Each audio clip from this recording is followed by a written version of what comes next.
आदरणीय श्रोतागण, देखिए, बहुत ही कम अवसर ऐसे रहते हैं, आपने भी देखा होगा, चाहे लेख हों या वक्तव्य हों, कि स्वयं के बारे में कम ही चेष्टा रहती है बताने की।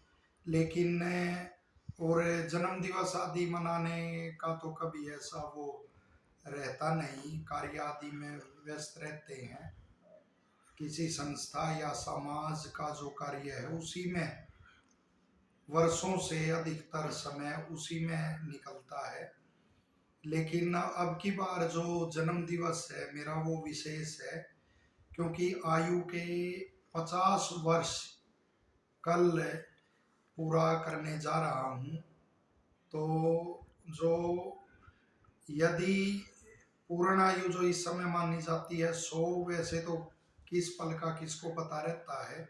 यदि उससे देखा जाए तो आधी आयु वो अपनी व्यतीत कर चुके हैं, और अधिकांश भाग बहुत ही संतुष्टि होती है कि लगभग इस आयु के 22 वर्ष के करीब वो आर्य समाज की अहरनिश जो सेवा होती है, बड़े स्वाभिमान से कहते हैं और संतुष्टि से कहते हैं कि उसमें व्यतीत किए, और बड़े ही मनोयोग से और ईमानदारी पवित्रता से जो बच्चों को पढ़ाने का कर्तव्य है, स्वयं पढ़ने का कर्तव्य है, और किसी संस्था में ईमानदारी से कार्य करने का कर्तव्य है, तो वो पूरा किया।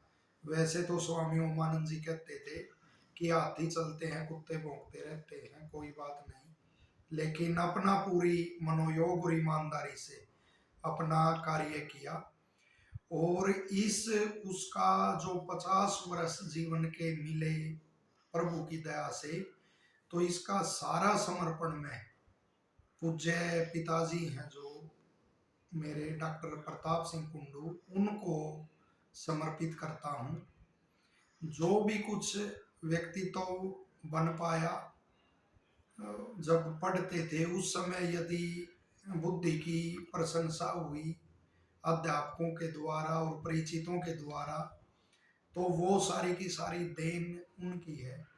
और आर्य समाज में जो कार्य किया, और बड़े विद्वान जो आर्य समाज के रहे, आचार्य ज्ञानेश्वर आर्य जी और स्वामी प्रणवानंद जी, पूज्य आचार्य बलदेव जी महाराज, और आचार्य विजयपाल जी हैं, और आचार्य राजेंद्र जी आदि हैं जो, और आर्य समाज के इतिहास शिरोमणि श्रीयुक्त राजेंद्र जिज्ञासु जी हैं, और जितने भी वृद्ध जन हैं आर्य समाज के, हरियाणा क्षेत्र के हैं, विशेष करके सबका स्नेह मिला। और ये तो संगठन में अनेक अनुभव किया कि ऐसे लोगों का भी संग मिला, उनका स्नेह मिला, और इस जितना भी कार्य किया तो उसके अनुभव के आधार पे बताता हूँ, और अनुभव ले लेना चाहिए एक दूसरे से कि हमारे समाज में, आर्य समाज में जो ये शैली है कि स्वयं के संगठन के किसी कार्यकर्ता या मेहनती व्यक्तित्व को न सहन कर पाना, उसके गुणों को जानते हुए भी न सहन कर पाना, ये बहुत घातक है। हमारे को कोई अंतर नहीं पड़ता, हमारे को तो अनेक कहते हैं कि उसने, वो आपके साथ थे, उन्होंने धोखा दिया, उन्होंने दिया। ऐसे तो मच्छर काटते रहते हैं, मच्छर काटते हैं और उससे हम परेशान हो जाएं तो वो बात नहीं बनती।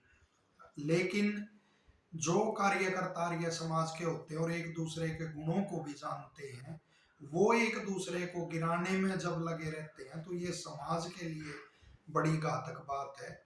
अपने आर्य समाज की कितनी संस्थाएं हरियाणा में चलती होंगी, किस संस्था में किस पद पर, मुख्य पद पर कौन कौन आर्य समाजी है, उन्होंने क्या क्या कार्य किया है, क्या क्या उनकी प्रसिद्धि वहां से हुई है या संस्था की हुई है, तो गिन के जरूर बताना, हमें भी बताना।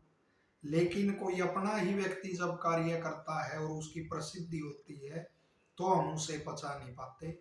और कटु मत लगाना इस बात को। निश्चित तौर पर ये श्वान वृत्ति होती है कि जैसे श्वान अपनी ही जाति का द्वेषी होता है, इस तरह हम द्वेषी बन जाते हैं और एक दूसरे को गिराते हैं। लेकिन कोई किसी के गिराने से नहीं गिरता, उसके कर्म उसके साथ रहते हैं। तो हम सभी आर्य समाज का कार्य करते रहें और आप देखेंगे हम भी नए जोश नए उत्साह से वो कार्य करेंगे। और जो मुख्य संगठन का चुनाव आदि का होता है उसमें केवल आचार्य बलदेव जी के उससे हम उसमें आए थे, वरना पढ़ना पढ़ाना अपना काम है। फिर कोई ऐसा साधु आएगा उसका फिर मनोयोग से उस रूप में साथ देंगे। और वरन व्यक्तिगत रूप से जितना बन सकेगा तो वो आर्य समाज का निश्चित तौर पे एक नई उसमें नई ऊर्जा से आपको कार्य करते हुए दिखाई देंगे। तो उसमें मैं पूज्य पिताजी का जैसे बता रहा था कि कुलीनता पे भी गर्व होना चाहिए। हमारे दादाजी थे चौधरी दूलीचंद बाबू जी, तो वो पहले कराची एयरपोर्ट में हेड क्लर्क रहे एयरफोर्स के अंदर, और फिर दिल्ली के अंदर विभाजन के बाद उनकी नियुक्ति हुई। तो वहाँ मेहरौली में ही हमारा लगभग 700-800 गज के अंदर वो मकान था। और पूज्य पिताजी लगभग 24 वर्ष तक आयुर्वेद के प्रोफेसर रहे। जो भी कुछ मैं बन पाया केवल और केवल ऐसा व्यक्ति, तो सबके आदर्श होते हैं इस जीवन में, तो मेरे आदर्श वही है। ऐसा व्यक्ति तो मैंने समाज में घूम के गृहस्थ रूप में ना देखा ना सुना। उनका स्वाध्याय आयुर्वेद का, जो आयुर्वेद के जानकार हैं उस समय के, उनके परिचित हैं, बिल्कुल स्पष्ट कहते थे कि ऐसे पढ़ाने वाले पूरे उत्तरी भारत में नहीं है। और साथ में आर्य समाज के विषय में, वेदों के विषय में, उपनिषद के विषय में, रामायण महाभारत के विषय में, दर्शन के विषय में उनका स्वाध्याय बेजोड़ है। साथ ही राजनीति का उनका स्वाध्याय वो बेजोड़ है। ये देखिए उनके लिखने की जो वृत्ति थी वो कैसी है। सन 1974 के उन्होंने वो वीर अर्जुन उस समय आता था उसके ये उद्धरण वो कापी में वो उसमें लिख रखे, और ऐसी ऐसी तो अनेक कापियां उनके पास हैं। इसमें जननायक जो जयप्रकाश नारायण जी थे उनके भी बड़े वो हैं, भाषण आदि का संग्रह इसमें है। तो ऐसे पूज्य पिताजी को, और सबसे बड़ी बात जो उनसे हमने सीखी वो स्वाभिमान की, क्योंकि उन्होंने जब नौकरी की तो संस्था में थे स्थलपुर, तो पूरे स्वाभिमान से उन्होंने नौकरी की। केवल वो और एक बिहार के कोई ऐसा समय आया मिश्रा जी थे, दो का स्वाभिमान बचा था केवल, जो अपने स्वाभिमान पर टिक रहे थे।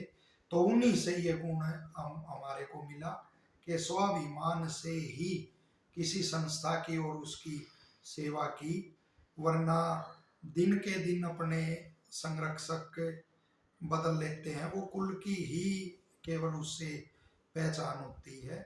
तो इस उसमें वो जो आयुर्वेद का उनका वो था, एक धरोहर थी उनकी, उसका भी आरंभ से ही हम अध्ययन करते आए और उसके रक्षण का विधिवत प्रयास कर रहे हैं और करेंगे। उनकी जो वो है स्वाध्याय की ऊंचाई है उसको तो इस जीवन में मैं छू नहीं सकता। और साथ ही दिवंगत माता जी हैं हमारी श्रीमती संतोष, जो जेबीटी अध्यापिका सेवानिवृत्त थी, उनसे हमने अदीना श्याम शरदय शतम ये वो सीखा कि दीन रह के नहीं जीना चाहिए। तो कभी भी हमने वो दीनता और वो नहीं दिखाई, उनके भी उसको हम छू नहीं सकते, उनके भी स्वाभिमान को। तो ये कुछ बातें आपके सामने रखी और आगे आने वाले जीवन के लिए आप सबसे हम शुभकामनाएं चाहते हैं।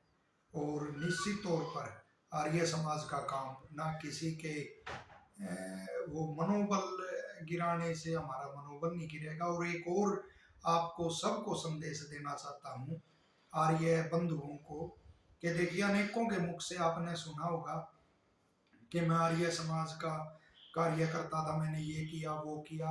अब क्या हो भाई, आप अब नेता बन गए।